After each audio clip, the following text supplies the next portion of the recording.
And we're live. Good night, kapeash. Good night, kapeash. Hey, I almost did it again. You're good. I was waiting on everybody to say good night, kapeash. My bad. You just sat there. Oh, we all supposed to say it? It's all good. You're Hey, Good new. night, Capiche. Knows better. Hey, he know what I did last time. Oh, Good Jesus. night. Good night. Bro. Good night. Good night. Oh, bro, you killed Good me. night, kapeash. Good night. Good night, kapeash. Good night. Good night, kapeash. Good night. Okay. Good night, kapeash, where we talk about current events, politics, music, or different genres of political or normal social conversation to stimulate or scare you into your bedtime stories. You know what I'm saying? Okay. Okay. Yeah. All right. Do you have any topics picked, or are we just gonna flip the board and see what we get? Let's flip the board and see what we get. I'm actually gonna go to my YouTube and go to new. What would that be at the end? Yeah, new to you. I'm going to new to you. And I'm gonna find something new that I normally wouldn't talk about to talk about. My first top three or my first top two is T.I. talks to Juvenile and Manny Fresh. I can admit I did listen to them during my childhood. I'm not gonna sit up and act like I didn't. And then my other two is the history of Dominican Republic or college football and the crisis kept. Ooh, that's my top three.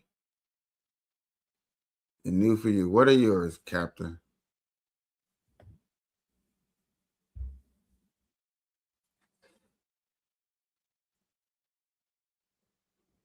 For some reason, I can't hear you at all.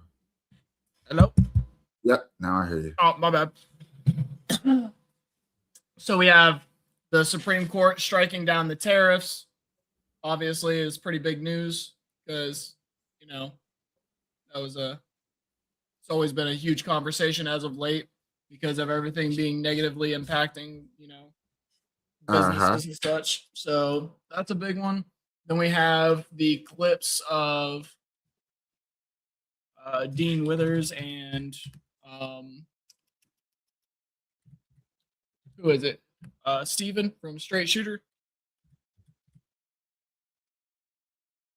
Oh, did that one video ever come out with Stephen A. Smith and that kid? I'm pretty sure, yeah, that should have already, that's why I'm looking up right now.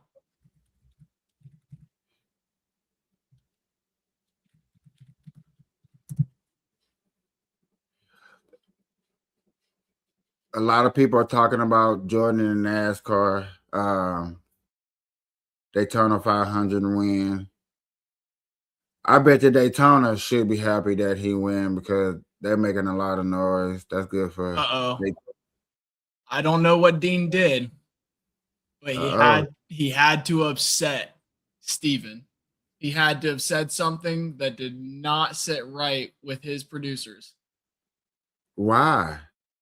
Because Dean has all of his clips up, but Stephen A. Smith doesn't have any. That means that Dean probably did his debating thing and Steven probably looked goofy, so they took it off. There's a video here stating that it was done 16 hours ago. When you click on it, it says content is not available.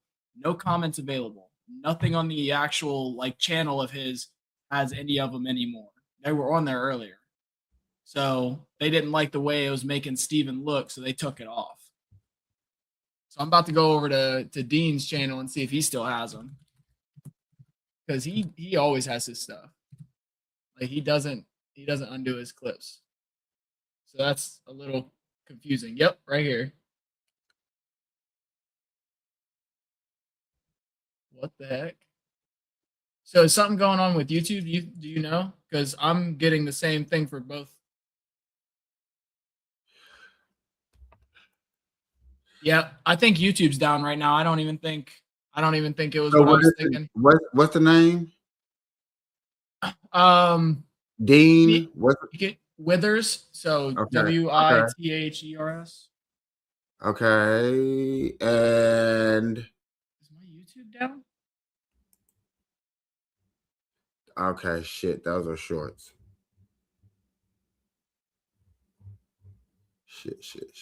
I'm just confused.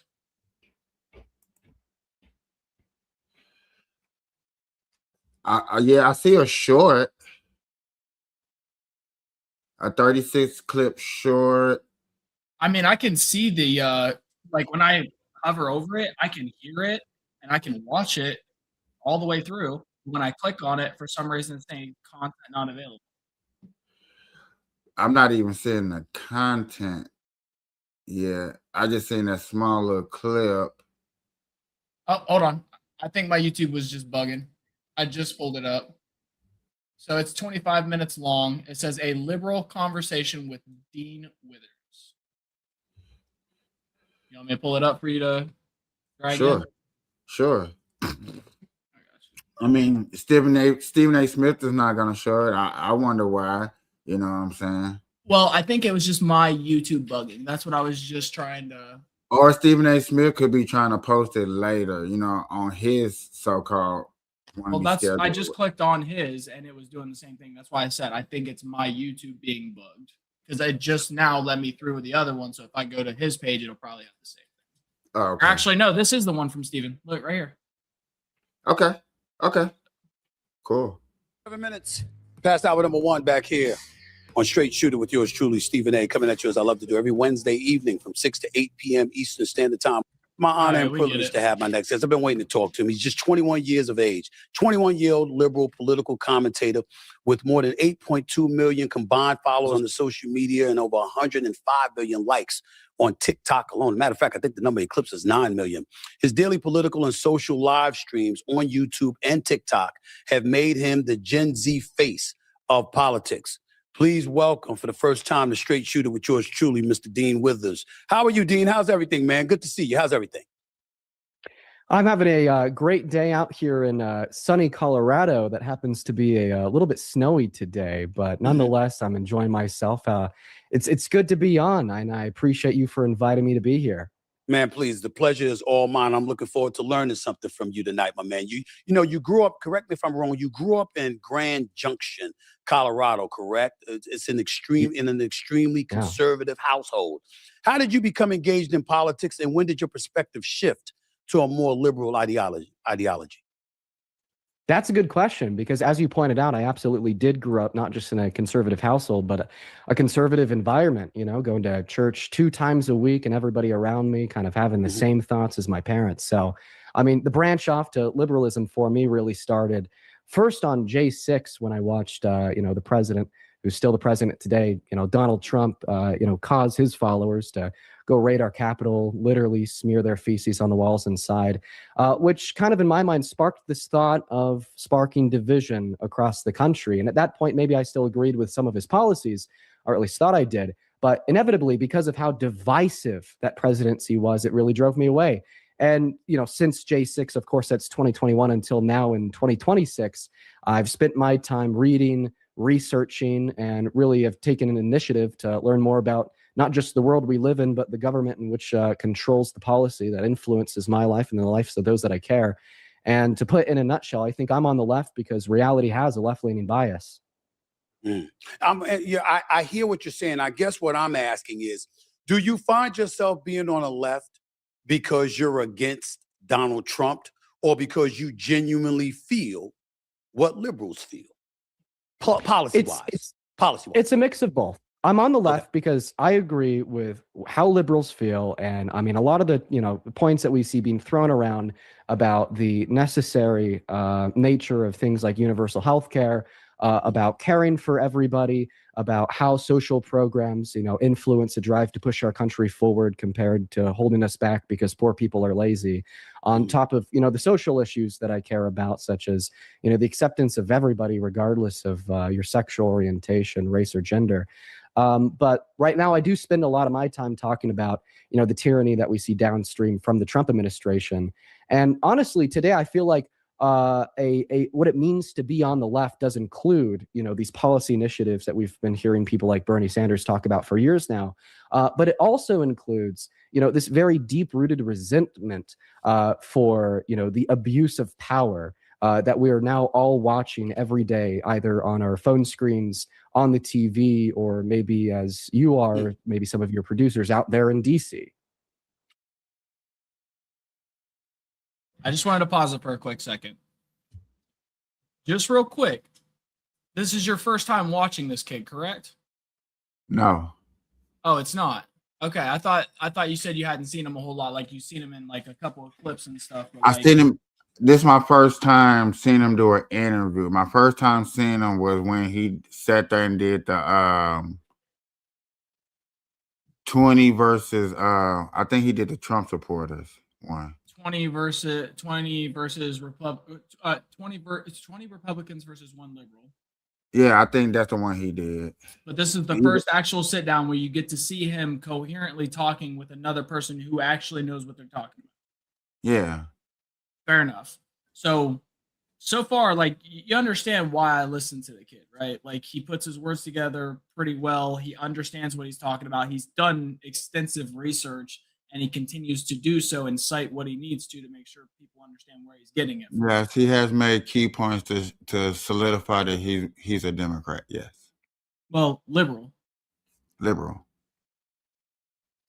Do you blame Trump when you're talking about the abuse of power? I shouldn't say do you blame Trump, because I know you do. But I'm talking about, is it just him? Is it primarily him? Or do you have more of a concern about those who, dare we say, are lacking a spine when it comes to confronting him about some of the things that he does? See, for me, I think more about that than him, because I believe that anybody in a position of power, unfortunately, throughout history, has shown that if they can wield it with impunity, they will do so. It's usually the checks and balances that we have in place as the United States of America, where you're checking cats and you're saying, you can't do that. We're not letting you get away with that. We saw more of that in the past. We certainly don't see enough of that now. That's where I look at when I'm looking at Congress and the Senate, obviously, when it comes to, the checks and balances that I believe have been minimized, to say the least. Absolutely. I mean, I agree with you there. I think this equation definitely includes a condemnation of those who capitulate. But of course, that all starts with what they're capitulating to. I think that two things can be true at once. I think that the primary driver of a bunch of lawlessness, and as I'd call it, clearly authoritarian practices, is the Trump administration. I mean, every day something new comes out about how they are illegally redacting his name from the files 950,000 times, or how he wants to breach the articles of our Constitution to possibly federalize elections, or how the 14th Amendment is now meaningless. And, we don't care that in 1868 we passed this amendment that gave you a claim to birthright citizenship if you're born here.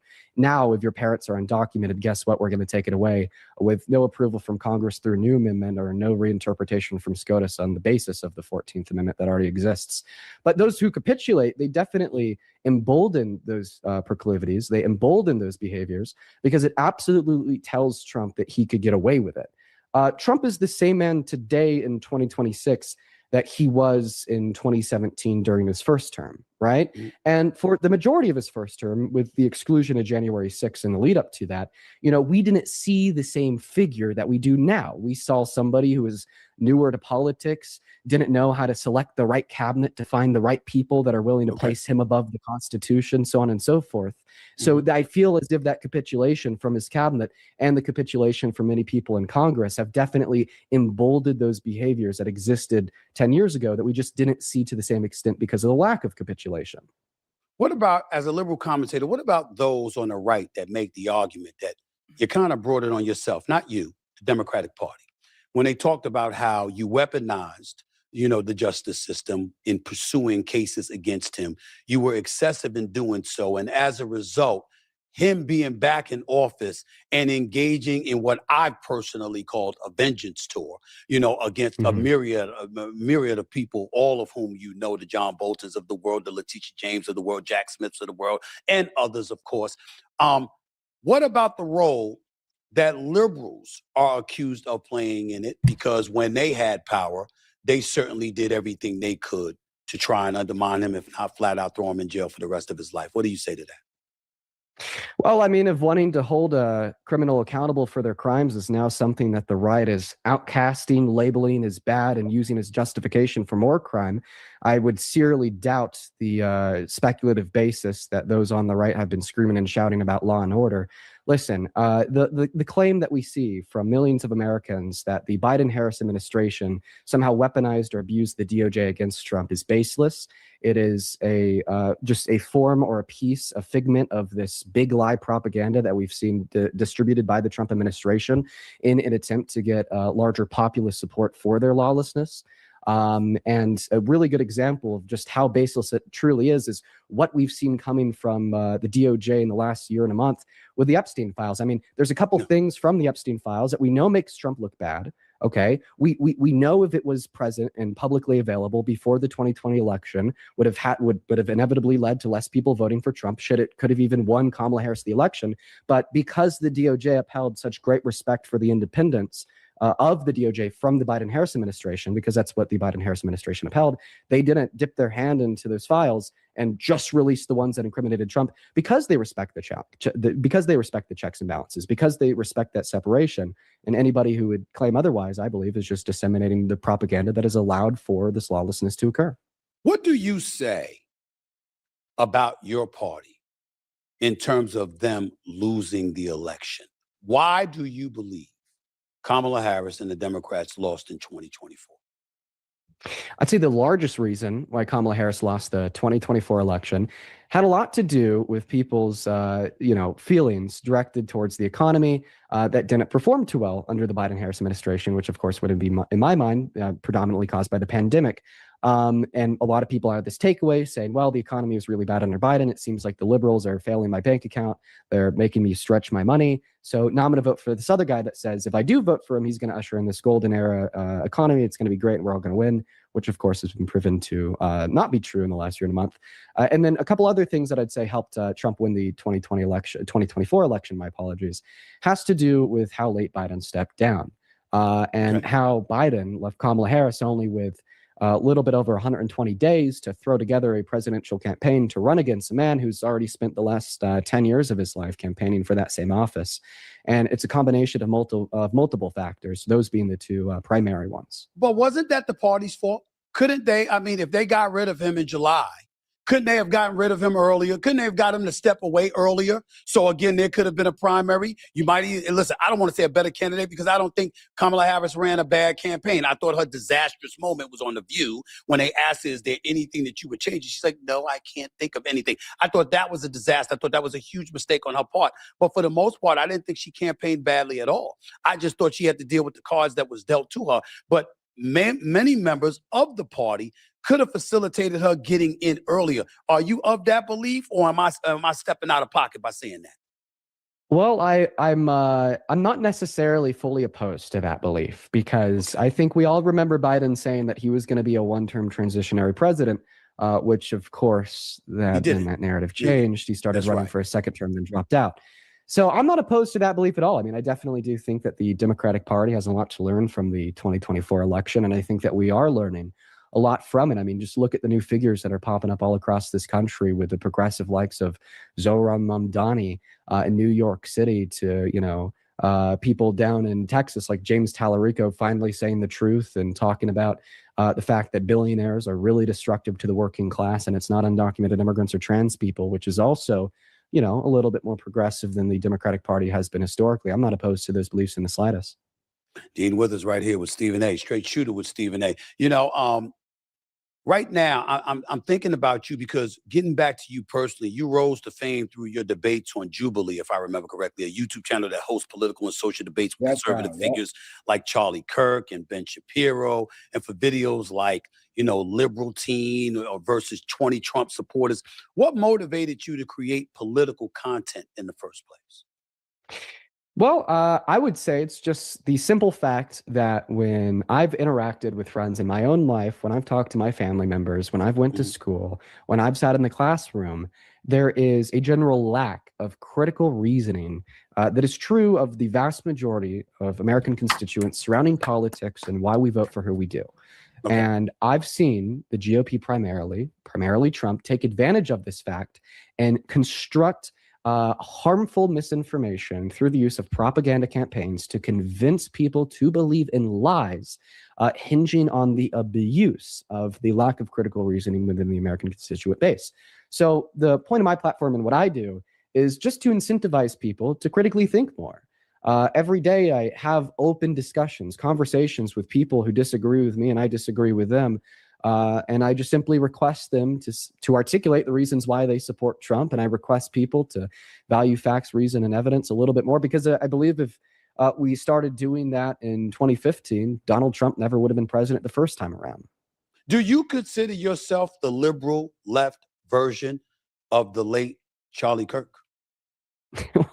Well, I've seen a lot of people say that on the internet, but I wouldn't prefer the title of the Democratic Charlie Kirk, because I think I'm a lot better at doing what I do than Charlie Kirk was at what he did. Explain why.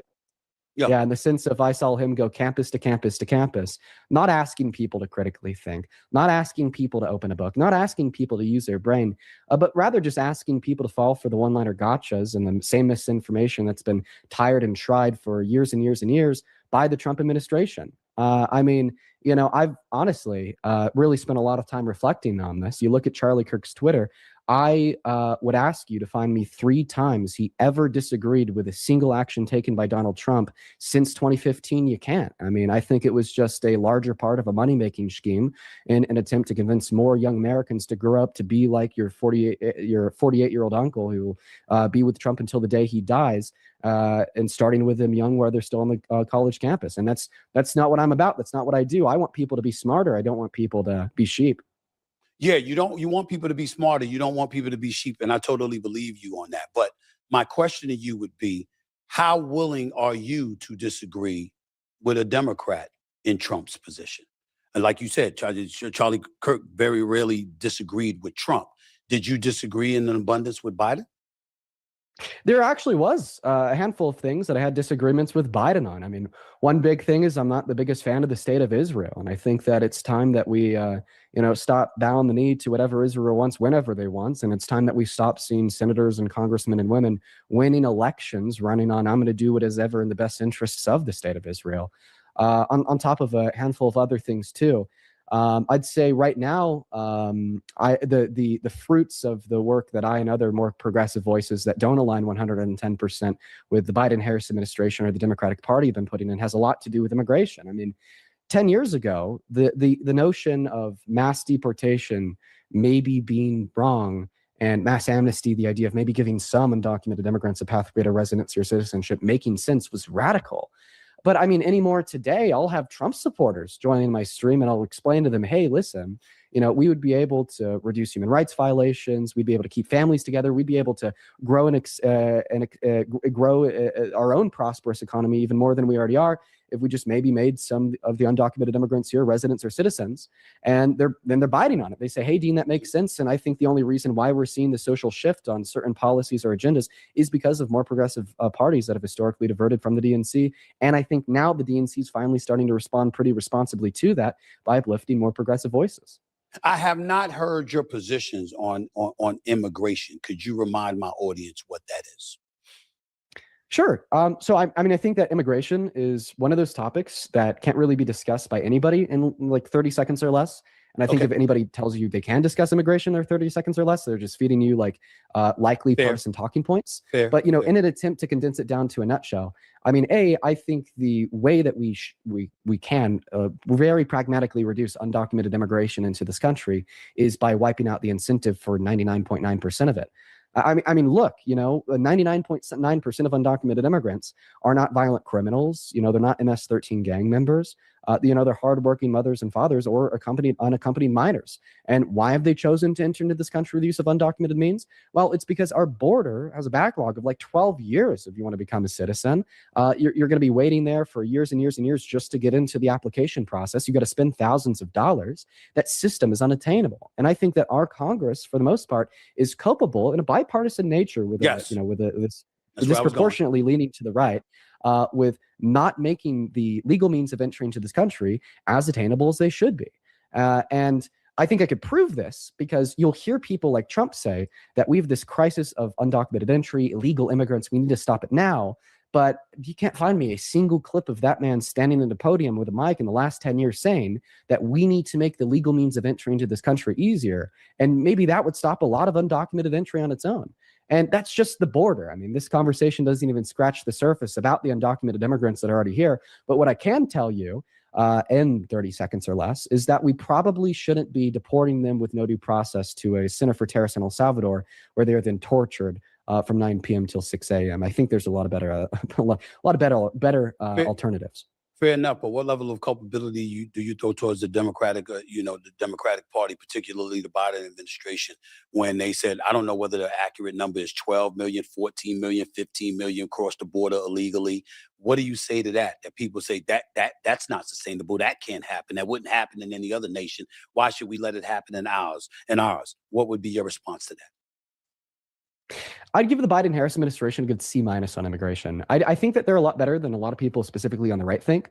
The talking points that I hear every day is, they opened the border, or they just left the border open. They didn't really do anything about it. And I feel like this really overshadows their attempt to push a bipartisan border bill through the American Congress, drafted by Republican James Lankford, who was, one of Donald Trump's favorites. So it's crazy that we were able to find this bipartisan agreement that not only would expedite the legal means of entry into this country by funding courts along our southern border billions and billions and billions of dollars, therefore naturally disincentivizing undocumented entry, but it also would have given the president this very special authority that the president's never had before to just completely shut the border down, once a certain amount of undocumented immigrants had crossed it on a rolling daily average for a week. And in response to, this bill being propped up by the American Congress, in response to Republicans and Democrats coming together for the first time in a long time on immigration policy, I truly think people overlook how significant that was. Donald Trump turned around and told Republicans to shoot it down. So, I think we saw a good attempt there by the Biden-Harris administration to do something. But, of course, the reason why I'd give them a C- instead of an A+ is because, they probably could have used executive orders such as they did in their last year, a little bit earlier in their administration. But that is such a smaller and more insignificant critique of their administration compared to, once again, the talking points we see from the right saying they let all these criminal, illegal invader aliens into the country because they want them to vote in elections to ensure that Republicans never get power again. Right. Where do you think the Democratic Party is most strongest right now?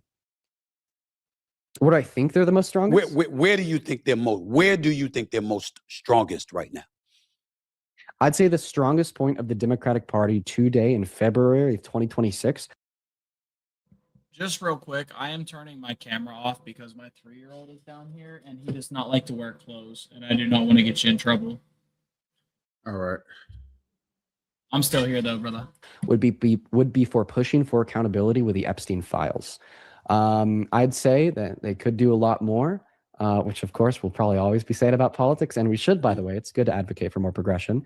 But I'd say what they're doing right now is strong. For the first time ever, I'm opening my phone and going on the Democrats' TikTok account, which they started, and I'm able to legitimately read how the president is refusing to release all the files, is breaking law, defying Congress. I'm able to see great Democrats like Jamie Raskin, like Rep. Rokana, and many others pressure Pam Bondi in this congressional hearing that was held with her a handful of days ago, maybe a week ago, exposing her as the fraud she is, having her pivot to talking about the economy when they're just simply trying to get her to look at the Epstein survivors. That is definitely the strongest point of the Democratic Party today. You're 21 years of age. If you had to give Democratic leadership one piece of advice about reaching young men such as yourself, not that they got to reach you, but you know what I mean. If you had to give them one piece of advice, what would it be? Oh, that's a really good question. Reaching young men. Well, I would first honestly say this is the biggest piece of advice I'd give to current Democratic leaders to reach young men, is to invest more in the deconstruction of the beliefs that a lot of young men in America already have, that have them firmly on the right.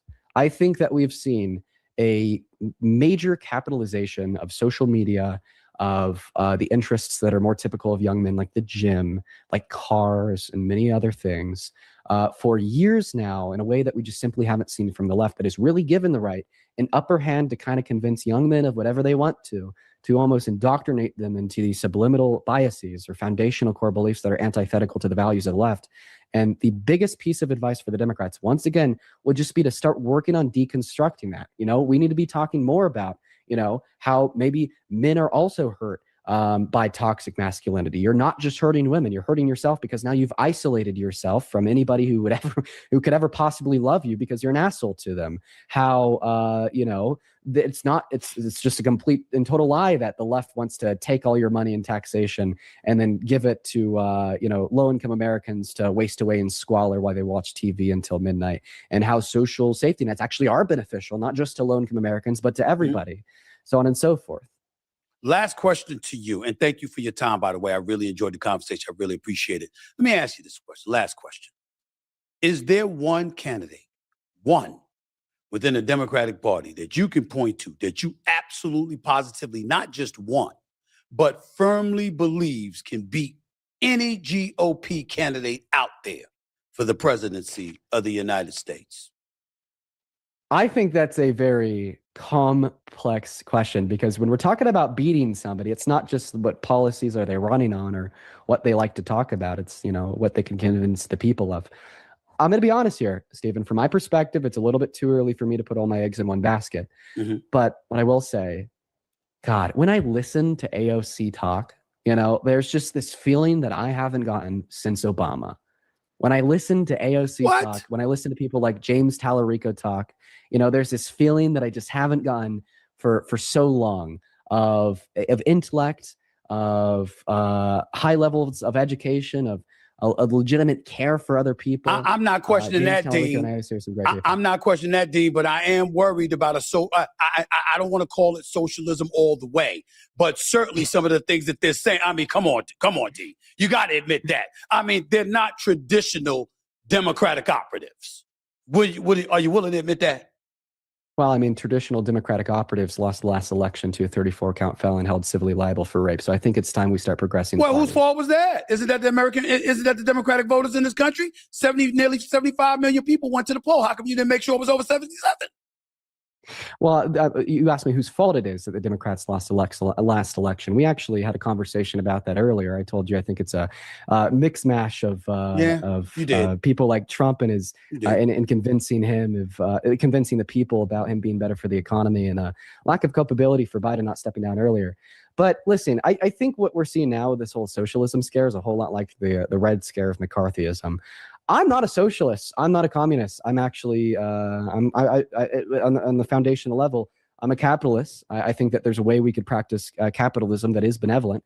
Okay, I'm a social democrat. But at the same time, there's no socialist in any public office anywhere in America that's turning around and saying that they want to take your rights away from the ownership of the privatized means of production. I mean, look at Zohran Mamdani, somebody who proudly. I was getting ready to bring him up. Yeah, somebody who proudly calls himself a socialist is a working social democrat within the American political system. Okay. Because right now there just simply is no room for socialism as it stands. It's not something that people support, and that's not something that 99% of the Congress supports. Dean Withers, I would love to continue this conversation, but I got to get ready to go. I want you to know you're welcome back on the show anytime. I really enjoyed the conversation, getting to know you a little bit. Thank you so much for coming on the show, and you're welcome back anytime. And you're welcome to sit up there and check in and correct. Interesting.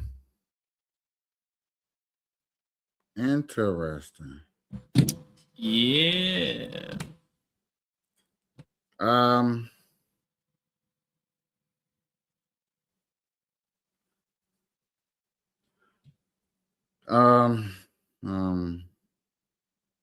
would like to bring up, you noticed how Stephen didn't refute anything, because everything he said was factually true. All backed up by either court documents or sworn testimony held liable by perjury and prison time.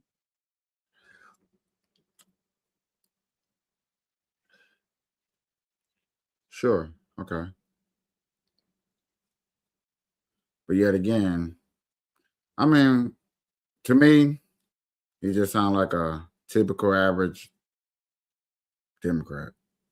It's not nothing special. He's not, I don't know. He's not somebody that pick out in a crowd and be like, okay, he's different. I'm letting you know right now, for a 21-year-old man, he is definitely in the next 10 years going to be turning heads and doing a lot. Possibility, probably. I'm not doubting that.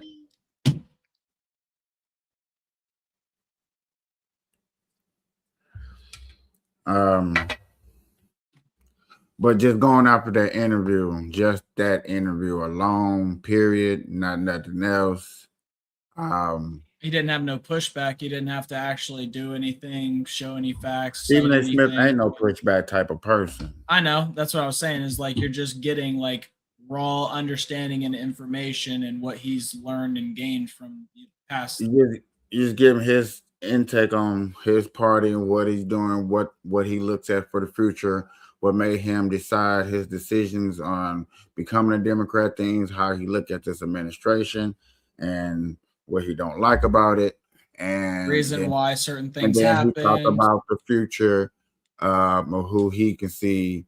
Like I said, it's not really his true candidate, but yet again, just speaking on it for right now, if he had to choose somebody, yeah.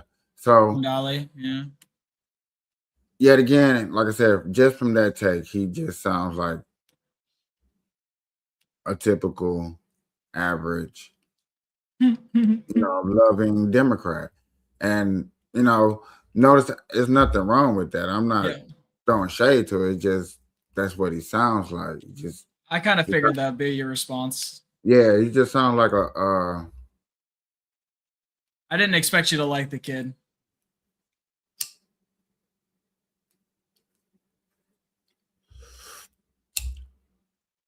It's nothing not to like about him. I just, what I'm saying. I just think he's right, average, which is what people. What I'm saying. And head down, for as a Democrat, I would be like he's head down the right. And I'll tell you right now, I'll tell you this right now from a perspective of somebody who has been over average at my job for a very long time. Anybody who does not like me because they don't like that I'm good at my job will try to call me average, buddy.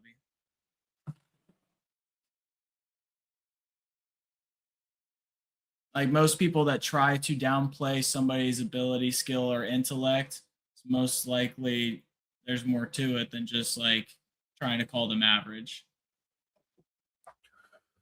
I would see that if they was like said something negative yet again. I get it, but calling somebody average because I only watched 20 minutes of a video, like. Well, I'm just saying you've seen clips. There's like for a 21-year-old, he is not a average 21-year-old. You're comparing him to what 30 and 40-year-old Democrats. He's 20. No, I'm comparing him to other 20-year-old people that talk and be in different in perspective in their run. And he sounds, like I said, he sounds good. I didn't get to finish, but yet again, if I could, I don't know. Well, I know, figure out like who he sounds like because I listened to. Well, I have an idea. I'm just don't want to make it sound like, oh, you just being a jerk. Like, no, I don't consider that being a jerk. I'm just curious.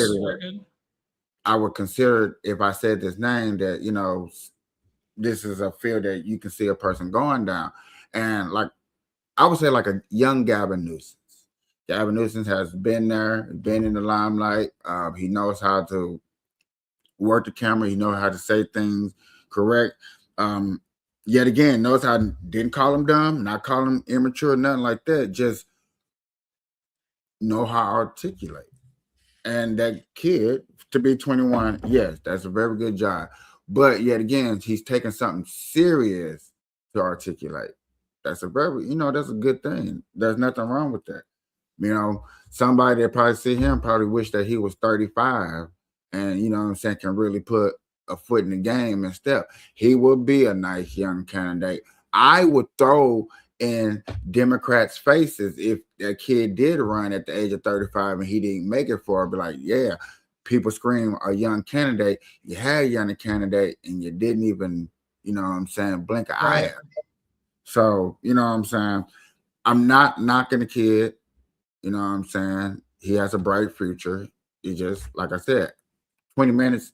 He's not high on your list. I get it. Like you just don't prefer the way, like you think he's average. I get it. You could see that there's probably people that would be able to. What do you? I'm just. I don't know.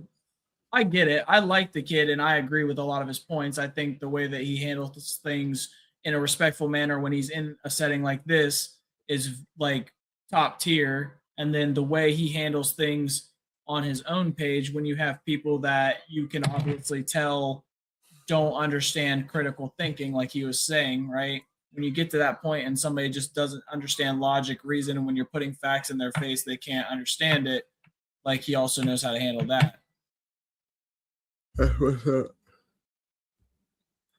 But it's just one of those things. Like I know that there's a lot that he said that you probably didn't like or agree with, and I get that. But it's just one of those things. He wouldn't say it because he is on live with millions of people. If he says anything that is not factually true, that can be backed up with factual evidence or testimony under the like law of perjury, he would be sued into the fucking ground. And we all know Trump liked to sue people into the ground if he has a reason. There's a reason he's not suing them. It's because everything he's saying is 100% factual.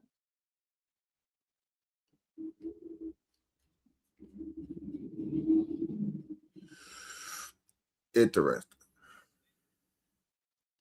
I do have a question for you, all right? Because I think we were talking about this at one point. You said something about how, like, Trump's in a lot of pictures and does a lot of things for, like, the African American community, and that, like the photos are evidence that he's not, racist, right? No, that's no.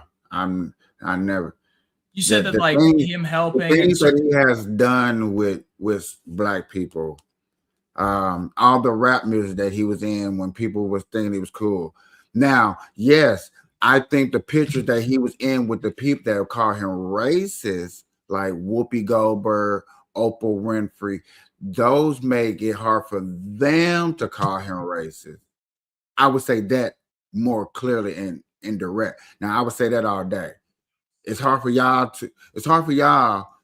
when y'all don't have pictures, meetings, dinners with this guy. And instead of you sitting across the table away from him, you're probably sitting at the table, you're greeting, he greeted you. Yeah, it's kind of hard to call you racist. It's hard for me to accept that you calling him racist, yes. But people that want to call him racist, all right, it is what it is. Okay. I never seen a racist man try to help a black man become president twice, even though they lost. But you know what I'm saying? He probably has some racist agenda, which I don't know what it is. And, some people have tried to explain it to me that he had a racist agenda to put that man in the White House. It's amazing.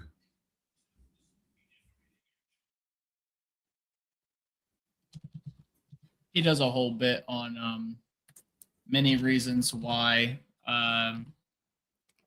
he views that Trump is very racist, and like it's far too much to list out. But there was like him refusing to rent to any African Americans in the 80s. There was sorry. like him openly stating this. By the way, this is not like you But, gotta think. and I get that, but yet again, in the 80s, and there's more. I'm that's just the start of the list, Bubba. Yeah, but see, when y'all do that list thing, then I forget what I'm going to say because y'all list get long. That's why I be just like, okay, boom, let me say that part, and then you can always go to the next. It's cool. I gotcha. So that's also why I do that, because my ADHD does the same thing, and then you get upset that I interrupt you and go back and forth like that. So I get it. That's my bad. I guess you know what? That's where we're always gonna bump. Yeah, trust me, I get it. That's Even why I if we told like it or Queen. not, yeah. That's why I told her, like, sometimes we friends, sometimes we rivals. It just fucking works sometimes, man. But it's a lot of fucking just conversation. Like anybody that's watching that has watched this should fucking know that by now. Yeah, Hey, listen here. If people probably put in their comments their true thoughts about us at certain times on like topics like this where we're batting, yeah, they're probably like, yeah, they're not coming back up there no more. This is the last show.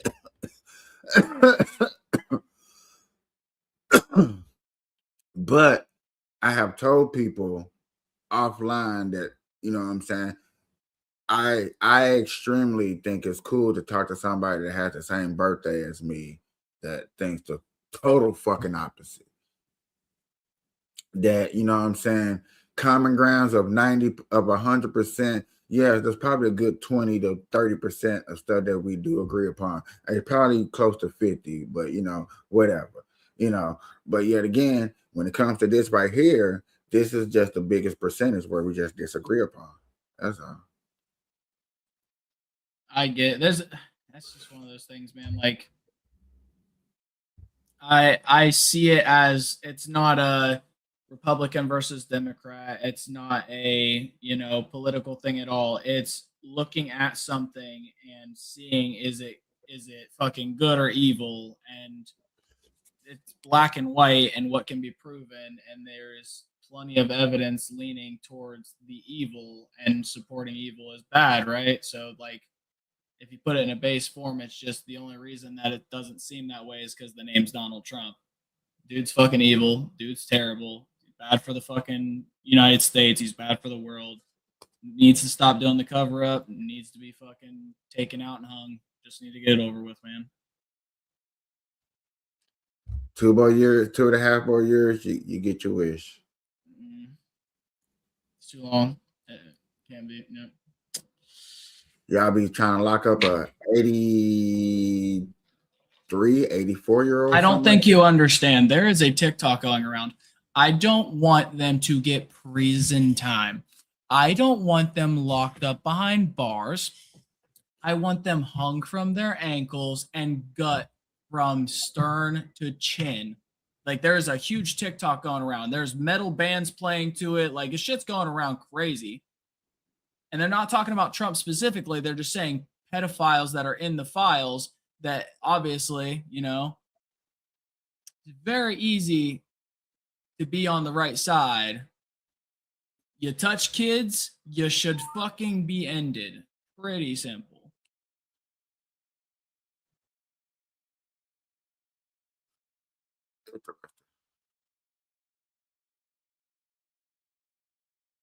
Interesting. Wood chipper for all of them.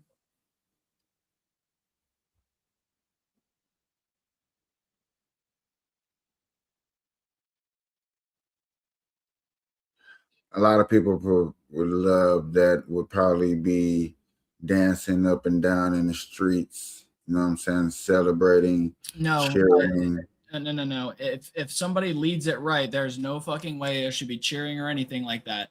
It is a public display to get people to understand there is absolutely nobody that is above the law and absolutely nobody that should be able to harm the innocence of children and get away with it. If that happens, like I said, it probably will be one of the biggest parades all over America in the streets.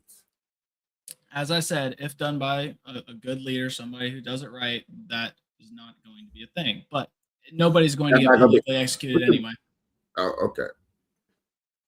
At worst case, he's probably going to get fucking euthanized, however they fucking do it. Oh, you talk about the actual whatever happens to him. Yeah, whenever the sentence. And I'm saying I'm just saying a scenario. If that happens, it's going to be a bunch of people in the streets celebrating and cheering and all types of stuff. Yeah, if it's a public execution, they wouldn't be able to allow that. If it's something like that, by all means, let people celebrate. A child molester being fucking ended. Do one, do them all, then. Absolutely. String them all up. Every fucking one of them proven to be fucking on there and doing things that they shouldn't be. Absolutely. I just want to see all the people that be out there celebrating. Oh, you're talking about them. I was talking about all the pedos. We on different sides of this. I don't care what y'all do with the pedos. See, that's a problem. What? I'm supposed to care what y'all do? I mean, yeah, because like if you don't care, that means you don't care if they like actually get taken care of, right? No, that does not. So you do care. No, You want them to come to no. justice, right? Come to justice. Like I said, what y'all do, I don't care. That doesn't put me in automatically in a whole nother category.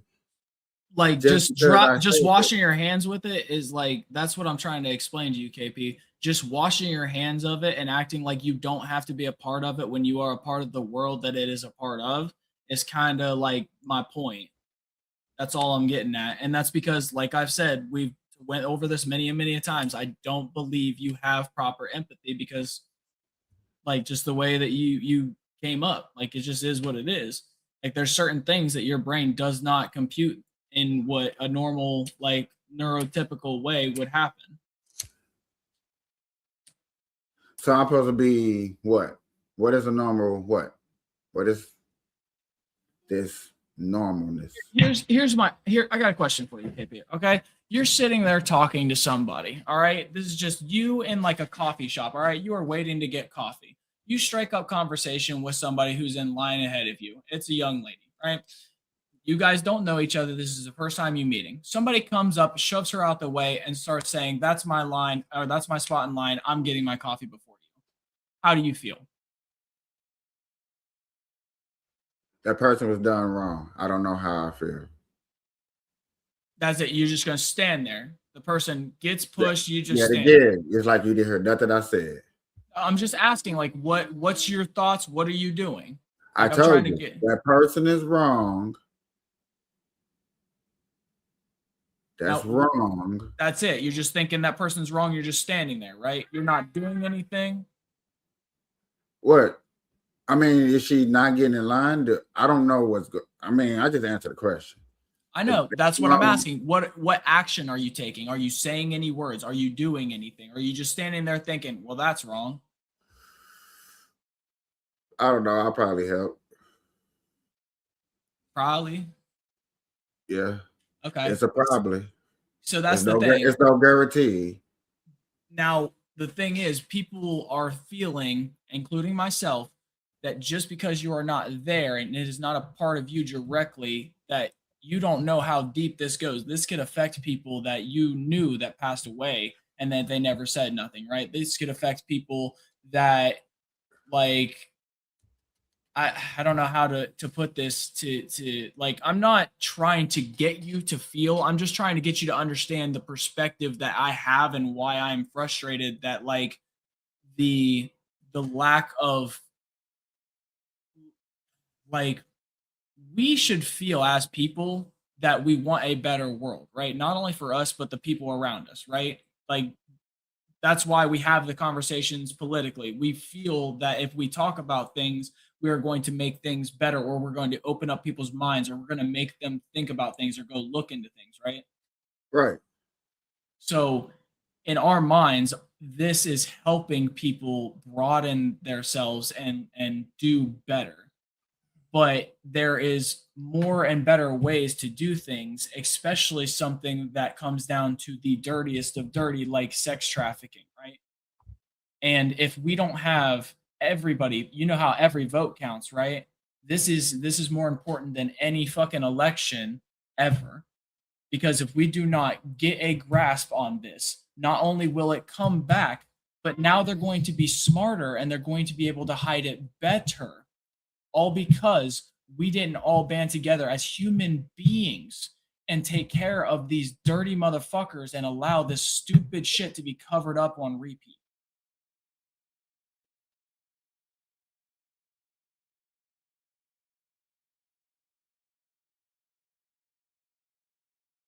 Okay. I guess that's probably the only way I can describe this. And I am my bad for all the fucking because like I'm passionate about this, dude. I have 5 kids. Like I'm trying to make not only my community better, but like I want to make sure that I don't have to fucking die thinking that one of my kids or their kids' kids might get trafficked because I didn't put a stop to it because I didn't fight.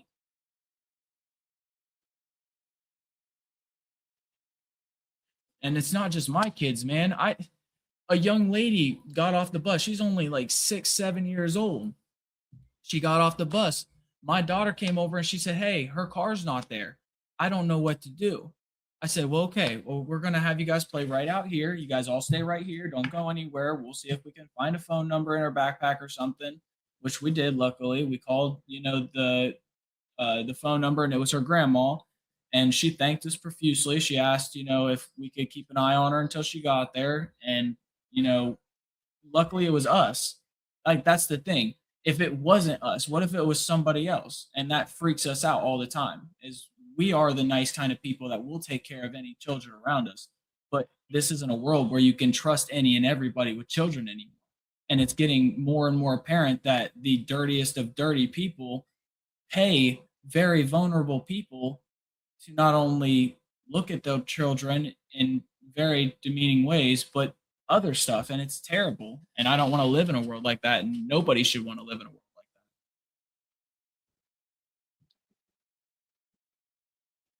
like that. Bless you. Whew.